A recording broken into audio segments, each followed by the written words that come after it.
Hi, everybody. I'm Caroline Leavitt. I'm the co-founder of A Mighty Blaze, the book initiative that began the day of lockdown when lots of authors, myself included, lost their tours. Bookstores had their doors shuttered. Readers couldn't connect with writers. Everybody was miserable. So the Blaze is now, we're going past toddlerhood into kindergarten. I have 5 years now, and I hope we'll go through to old age. And we have 33 passionate volunteers working with us. A few housekeeping things before I introduce our guest. The books of our guests and any books should be bought at an independent bookstore. If you can't find one, I've put this in the link to make it easier for you. Bookshop.org. I always have trouble saying that. The link's right there. You'll click on it. You'll get to the books. You have any comments or questions, put them in the chat, and I will give them to our guests. Today, I'm absolutely thrilled to have Betsy Lerner. This is her debut fiction book. She's written other books, but this is her debut, and it is racking up the raves from everywhere. It's an astonishingly great novel, and let me just tell you a little bit about it.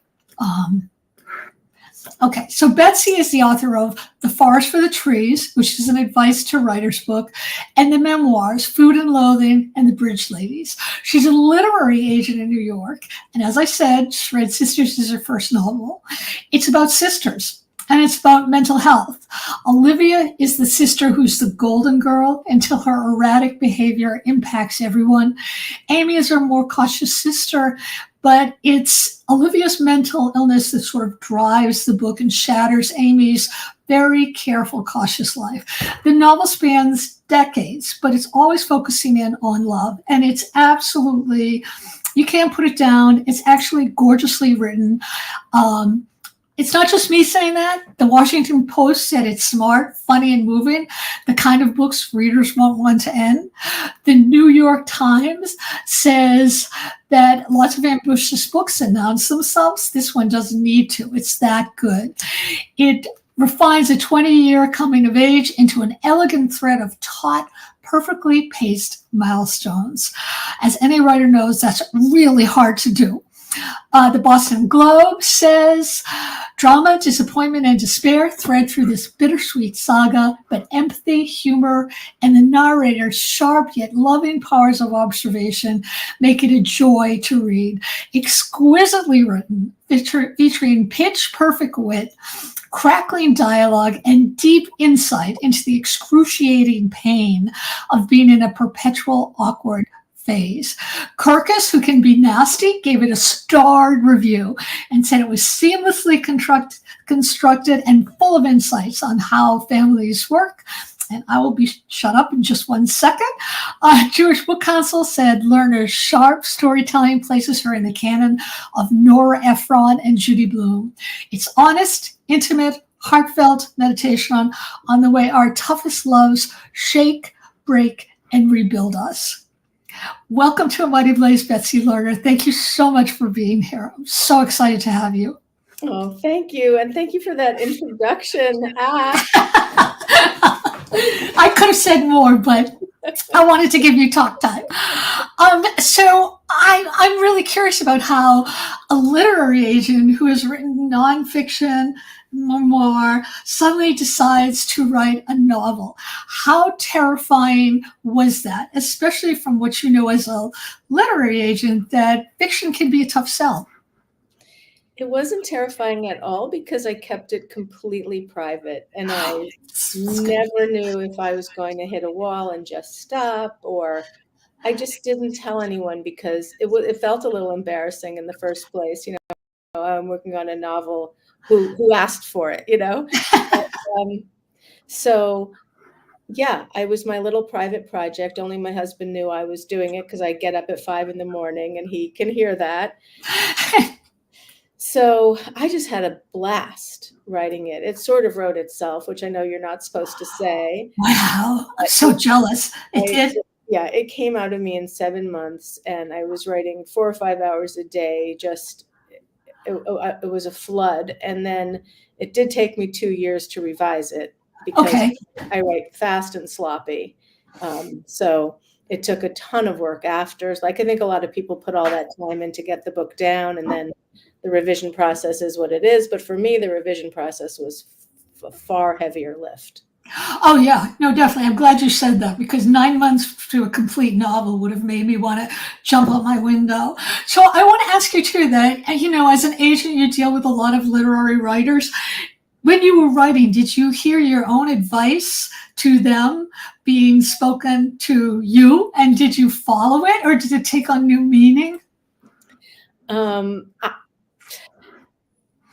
lot of my advice to my authors isn't just about their writing. It's really about their mental health. It's about the minute they finish a project, start another project. Don't wait until your book Advice. comes out for, it could be a year to 2 years. And do not let what happens to your book be a referendum on how you feel about yourself or your work. Just keep working.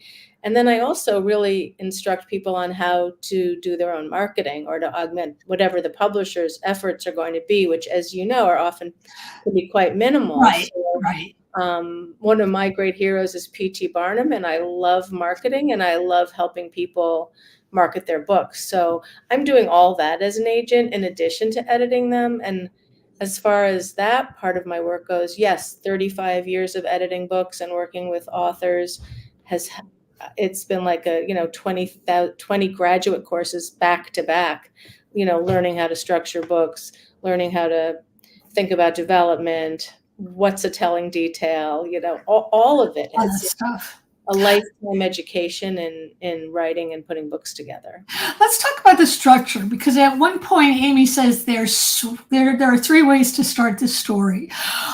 Openings of novels are so impossible for me and for many writers. Did you know how to start this book, or were you sort of channeling Amy to help you set it? Did you know the right place to start? The scene that opens it now was the last scene of the first chapter. Oh. And the last scene of the first chapter about the Eric Clapton concert. I don't know if you remember that, when Olivia gets in a huge fight with her mother versus Yeah. her mother. That had been the beginning of the book. And there was a line, something like, Olivia turned when she was 15 years old. And that was something my mother always said to me, that I turned when I was 15. And it was all hell broke loose after that. But in the revision, I realized that there was too much exposition in the beginning, and I needed something more active. And I thought, let me just try that scene of the smashing of the glass. And it just plunges you right into the book. There isn't. Yes. So when I tried that, I wasn't sure if it worked, and I wasn't sure if my editor was going to like it, but people seem to respond really much more strongly to that in a positive way. And so we left it there. But yeah, that was a switch. As you know, you often write Oh yeah. the ending before the beginning, or the beginning becomes the beginning. Yeah. How did it feel working with an editor on fiction for you? Because you've worked on nonfiction, but with fiction, were you wary? Did it feel strange at all, or? Well, I knew immediately. My editor's Elizabeth Schmitz at Grove Press. She's been editing for 30 years, and I think she's one of the best in the business. And I knew the minute I started looking at her editorial comments that I was simply going to do everything she said. I didn't fight back at all. I didn't. Oh, that's great. Yeah, even when she was harsh, I knew she was right, because I think, Caroline, like, if I were a newbie, I might have wanted to push back on a lot of what she asked me for. It was a very heavy duty edit. But I, as an experienced person who's worked on manuscripts her whole life, I immediately knew I was in the hands of a master editor, and I was just putty in her hands. I would do anything. I think I might have pushed back on one tiny thing, really. It was that, and it was an amazing edit. It was structural. It was a line edit. She edited for the tracking the emotions of the book, telling me where I didn't go far enough, where I went too far. I also overwrite a lot, and she just cut and cut and cut. I also wrote backstory to every single character, like few pages. All of that went, which at first I wasn't. Oh, backstory. I mean, there's enough backstory, I think, on each character now, but there was it was so overwritten, and she just loved the voice and loved the book, but said, if I do this, if we work together, there's a lot I think that you need to do. And we first had a very long conversation. She sent me on my way. I thought I did it all. When I gave it to her, I thought, she was going to be thrilled with me. And then came this massive edit. And I am so grateful to her because she found the book within the book. I'm so happy that you said that, because it's always great when somebody who is really accomplished and really talented and really successful reminds us all that writing a book is not easy. You do rewrite, you do tear it apart and then put it together again.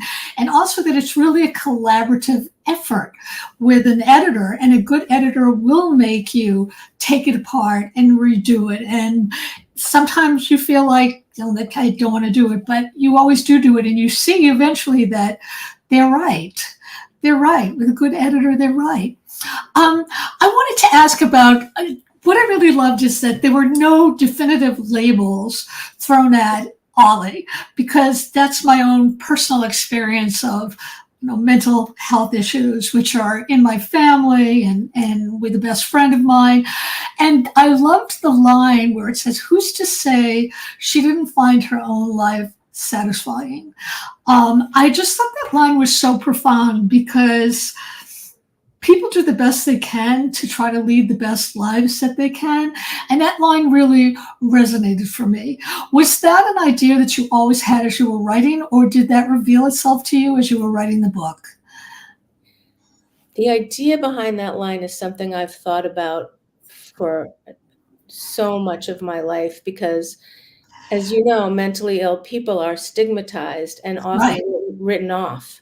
right. Once you find out that somebody is bipolar or this and that, people say, "Ah, she's bipolar," or "she's a depressive." And there's this writing off that has always really bothered me. And I don't think having mental illness is any walk in the park, but I also think that there's this dismissal thing that happens that does upset me. And so the idea of just judging a person so quickly, stigmatizing them, dismissing them, it's why I kept my diagnosis private for the first, I don't know, 15 or more years that I was in publishing, because I knew that it's chic to say, "Oh, I'm in therapy," or "My therapist said," Right, right? But if right. you are really battling a mental illness and people find out, you will be stigmatized, and then your behavior will always be looked at through that lens. Looked at through that lens. That's all right. That's exactly right. I think that, at least I hope so, that it's changing a little bit. And I think part of it is from the actor in the comic Peter Davidson came out and told people, "I have borderline personality disorder, and this is what it's like, and everybody should know about it." And he actually did this really brave thing where he took himself off all social media because it was harming him. And he just speaks the truth. He says, "Yes, I'm depressed every day. Yes, it's both black and white, but I have tools now where I can sort of trick my brain into going forward." And I agree with you. I think that people live all sorts of different lives. So I want to talk about sisters. What is it about sisters? Were you close with your sisters, and did they enter into this narrative at all?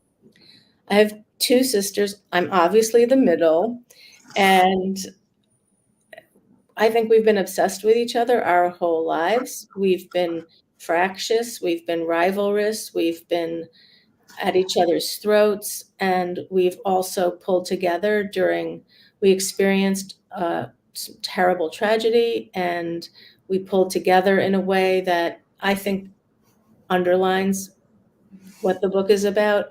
And I think it's what I was, how your subconscious takes over when you're writing fiction. And Right.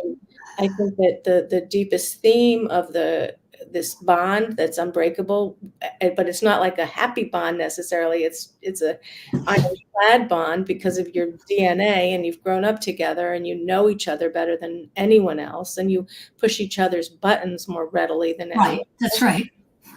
So I do see sisterhood as very complicated and often very painful, but I also feel that you can't divorce. It's not a friendship. You're in it for life. Wow. Even if you never speak, you still are defined by each other. And so, yeah, it's a theme that it's surprising to me that I hadn't written about it sooner, given how powerful my relationships with my sisters have been my whole life. Absolutely. I think that's absolutely true. I was also really interested in that Olivia's therapies didn't always work for her, which is often the case with any kind of mental health issue, because different doctors will tell you, if you've been to different therapists, you know this. Different doctors will do different therapies and will disparage other therapies that you've had. But what was so interesting is that Amy's therapy did. Why do you think that is? Why do you think that was? I say is because I believe these characters are alive. Well, in the first place, Amy is not mentally ill. She did not need medication. She really Right. needed someone to listen to her. And she needed somebody who, I have this whole thing where she's a scientist and she's researching the freeze response versus fight or flight. And she was always frozen at every big moment in her life. She froze. And this therapist helped defreeze her in a way, but he was so kind and gentle. He never pushed her. He never prodded her. He really just was there in a very steady way, in a way her parents were never there. Obviously, Ollie isn't there for her. She's taken her a long time to figure out how to have a friend. So his kindness and his gentleness and his listening to her and meeting her on her own terms, I think that's why therapy worked for her. I think for Ollie and for a lot of people, they're just misdiagnosed over and Yes. over again. And the medications that are thrown at people, it's still trial and error. Like, let's be Mhm. honest, even though there are many more medications now, it's still very much, if it works for you, oh yeah, it was the right medication. If it does, That's we try again. And if none of them work, then you're considered, hard to treat versus the doctor doesn't know how to treat you. right, right. And a lot of these disorders, mental disorders, overlap. You can be bipolar and have borderline, or you can be depressed and a narcissist. It's all very different. It is all very trial and error. I want to talk about Amy's voice, which was so funny and real and alive on the page. I wanted to know, how did you get that voice? Did it just spring up there and continue? And do you read your prose out loud? Because does that help you with, hearing the voice and hearing if it makes sense, if it sounds like somebody's telling you a story? I definitely read it aloud. And I also, when I rewrite a lot by hand to slow Well, myself that's down. interesting. Yeah, when I had to rewrite it because I knew I was writing too fast, I made myself do any big rewrite by hand, which just forces you to slow down. Reading it aloud is really important. Again, for me, it's about the slowing down more than the hearing it maybe. But I blogged for a decade, almost every day except the weekends. And I think I developed that personal sort of somewhat smart alecky, somewhat Oh, where it's not the blog. Amy is not the blog voice, but I developed right. a personal writing style through my blog. And then, of course, 20 years of writing diaries as well. Like, I wisecrack in my diaries, and I, am quite judgmental of other people as well as myself. And I guess Amy is like that as well. But the voice, I mean, the minute I had it, I just caught a lucky wind and it just stayed with me. But I think the other maybe trick about Amy's voice is that it's a young person's voice and it's a coming of age, but I wrote it in my 60s. So it's a coming of age with 40 years of experience. If I had tried to write this in my 20s, it could never even be close to what it is because I wasn't a parent yet. I hadn't solved my mental health issues and stabilized. It's taken a lifetime of figuring myself out to create these characters and more importantly, have compassion for them. Right, right. The Boston Globe called this book a love story. You could say that it's a love story between sisters, but I also had the feeling that it was meant to be a love story between Amy and discovering herself, and Ollie and discovering herself, and the reader starting to think that, well, it's a love story between yourself and yourself also. Am I misreading, or do you think that's true? I also see it really as a love letter to New York and loneliness and loneliness in New York, because I was really lonely in the city throughout my 20s, and I loved being anonymous. I always say, people come to New York to be discovered. I came to disappear, and and you can, there's and yet you can feel like you're part of something as well, this human parade and all these exhibitionists and all these people you can watch. So it's very much a love letter to that, and to that lonely girl, and also it's a love letter to disappointment. There's like Right, everything, there's so much disappointment. But yeah, her struggle. And I'll tell you another thing my editor said to me, because a number of people turned the book down, and editors, and they, no, really? Oh my God, please talk about that, because there's so many writers listening, and we've all had the turn down, and we all want to just jump off our houses when we get it. Please tell me why, because to me this is like such a great book. Why did they turn it down? well, first of all, I think it was still probably overwritten and sloppy. Oh, okay. Probably. I mean, I thought it was pretty good, and my agent loved it, but seeing what it was and what it is, I cringe that I sent it out in a way. Okay. So that's one thing. And I think a lot of people whose books are turned down, as an agent, I can tell you they just weren't ready. They weren't good enough. Nobody ever wants to say that.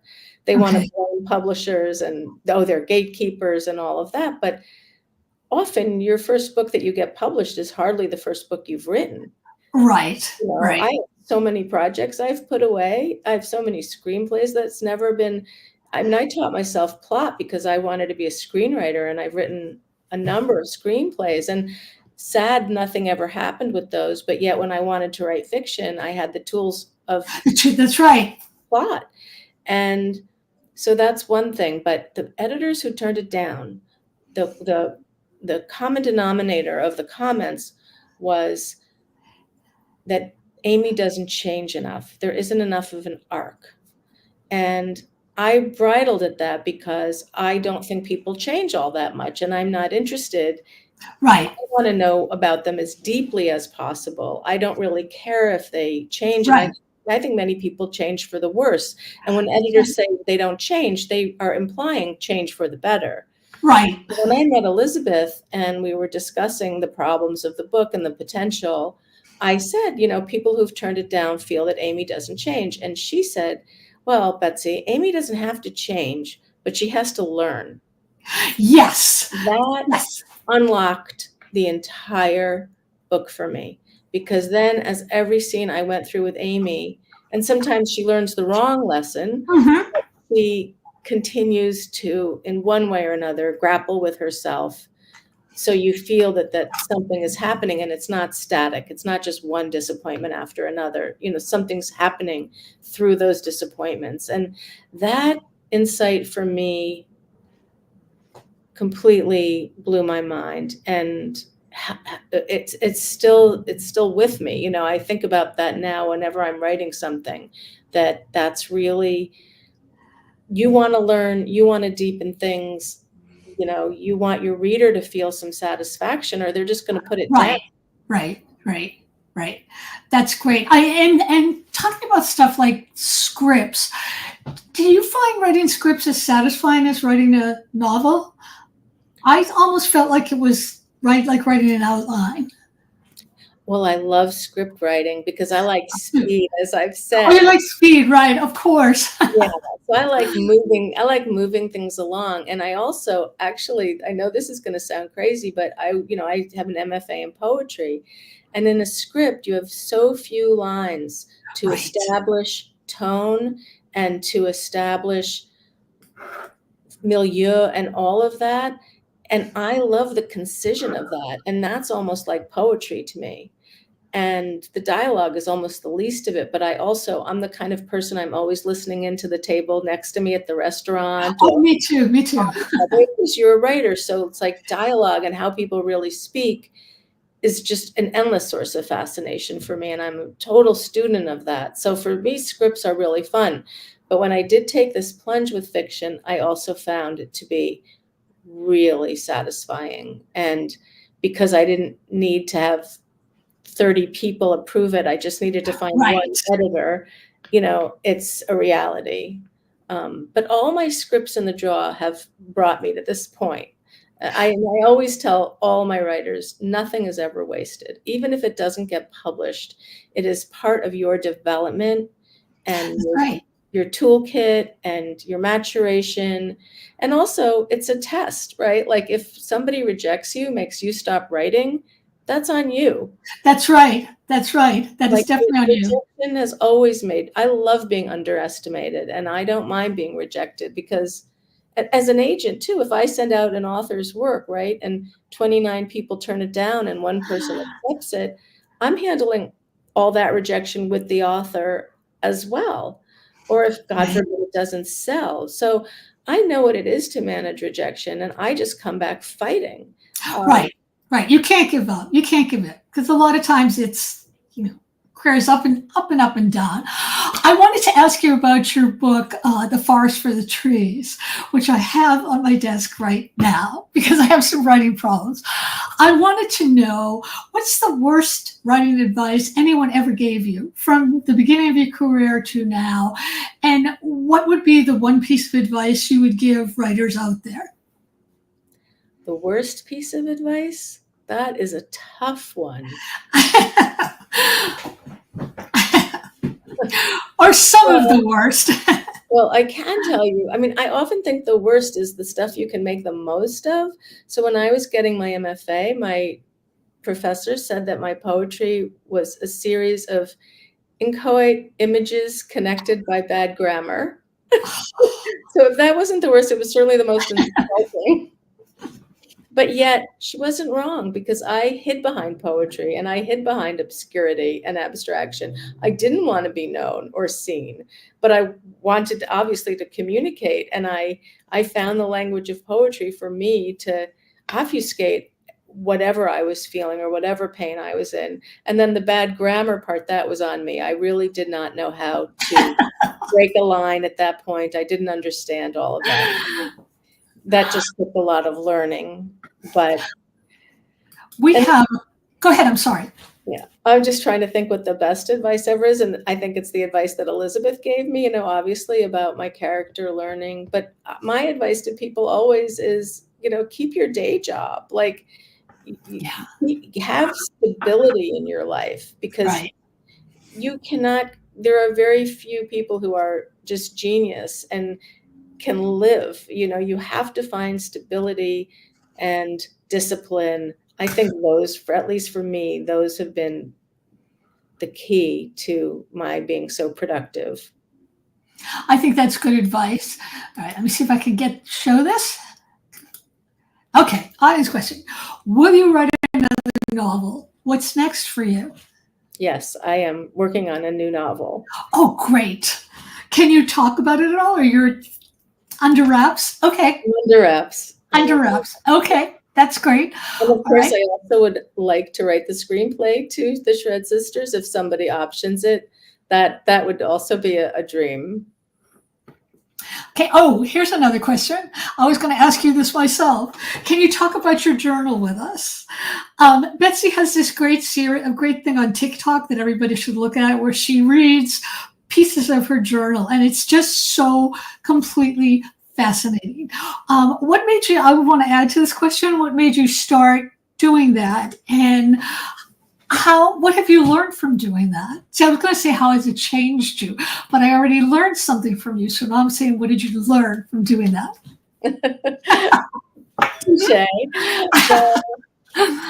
The diaries I kept from when I was in high school through about age 30. When I got married, I stopped writing diaries, actually. I think it's because I always wrote my diaries alone in bed at night. So suddenly, all right. the landscape changed, and I also was much happier at that point, and I always wrote out of pain. I always. So I know a lot of people keep diaries for a lot of different reasons, but that was when I was writing, when I was in pain, when I was scared, lonely, and when I went on TikTok, I was just doing lots of little artsy fartsy things and showing books I liked. And a good friend who's a pretty big influencer said, you have to get on camera if you want any traction, and you have to do something that you can do every day, and you should give publishing advice. And I said, well, I'm so tired of that. Forest for the Trees is, I don't know, almost 30 years old. I've been teaching people how to write query letters forever. And there are very good people on TikTok who already do it. So I said, I'm not doing that. And she said, well, you need to find something that's like your lane, that you can do. And I went home that night and I thought, I wonder if there's something I could do with all those old diaries. And I pulled them out and I put them on the floor and I made a TikTok saying, I'm going to look at these journals and see who I was and who I wanted to be and who I am now. And that went viral after nothing happening and no followers. And then when that happened, it gave me so much confidence to try it and really read from the diaries every morning or a little bit every morning. And it's been so much fun because all these young people feel connected to it. And so, when you get attention for something, you want more, you keep One more, right? That's right. you hit the vein and you want to keep hitting that vein. The experience of rereading the diaries has made me both very, very compassionate towards my younger self, and I never really had a whole lot of compassion for my younger self, and it's made me very sad for her on some levels, but I've lived through it.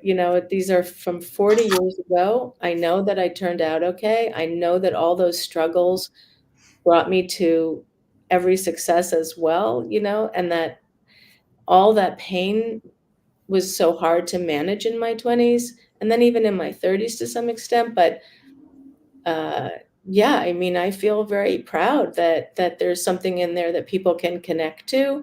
And I feel very fortunate that I saved them and I can connect and back and see. Some people say, oh, do you recognize yourself? 100%. I lived those things so intensely and so deeply. When I read them, it's almost like a Technicolor. I can see the people I wrote about and see It's myself. incredible. It's incredible. I have one particular question that I ask every writer who comes on here, which is really more about me than about the writers because I'm a very obsessive person. What's obsessing you now and why, beside politics? Well, I'm thinking a lot about the publishing industry. Oh, yeah. It's like a 35-year career, and so I'm at the end of it, and I'm just reflecting a lot on what I can still do and how I can still help people, and in this incredibly difficult publishing environment, Very difficult. how to connect writers to editors and then their books to a public, which is also a huge motivation of why I went on TikTok, because so many of the publishers now say that it's the only thing that moves the needle. So if you're telling me it's the only thing that moves the needle, I got to find out how and why it moves the needle. Right. And especially for literary fiction, there's very little nonfiction on Book Talk, and I'm a nonfiction agent. So I've really learned a lot about the fiction and literary fiction on Book Talk, but I just want to learn, and I'm obsessed with TikTok, actually. I keep learning more and more about it. I'm obsessed with the influencers who I've become friendly with. They're amazing people. I would say TikTok is probably the thing I'm most obsessed about. And I'm also most obsessed about my new writing project, because once I'm in it, I don't want to really do anything else, but I have a day job, so I have to stop myself. Right. My last question is, it's actually a question that somebody asked me at an event, and it took me by surprise. So I thought, well, that's a good question to ask all the writers who come on here. What do you do for fun, Betsy? Movies. Movies. Oh, great. Great. Do you go to the actual theaters, or are you Oh, streaming? I go to the theater, and I Oh, go by yes. myself most of the time. Good, good, good. That's great. Supporting. I love it, and I also love to people watch, so I sit in Central Park and I people watch a lot. I bring a book, but I'm really there to just stare at people. And do you imagine lives for them? Sometimes I see little stories, and sometimes I just love to look at fashion. I'm not like fashionable, but I love looking at it. I love exhibitionists. I love thinking, how do you get in that getup and walk around? Like, fascinated by that. Um, but I'm really kind of a workaholic. Like, fun isn't the highest thing on my Mhm. list. Um, I feel like I lost so many years to depression that I'm just really trying to make up for all that lost time. Well, I want to thank everybody for being here and for the questions. And I want to remind you all that I put up the link to bookshop.org. You can get any book you want. You can get all of Betsy's books. You really want to get this book is like so phenomenally good. It's funny, it's sad, it's moving, it's just perfection. It's a wonderful, wonderful book. And I want to thank Betsy so much for being here and being so much fun. Betsy, you stick around. The rest of you, I will see you all next time. Thanks so much, all. Thank you. Thank you.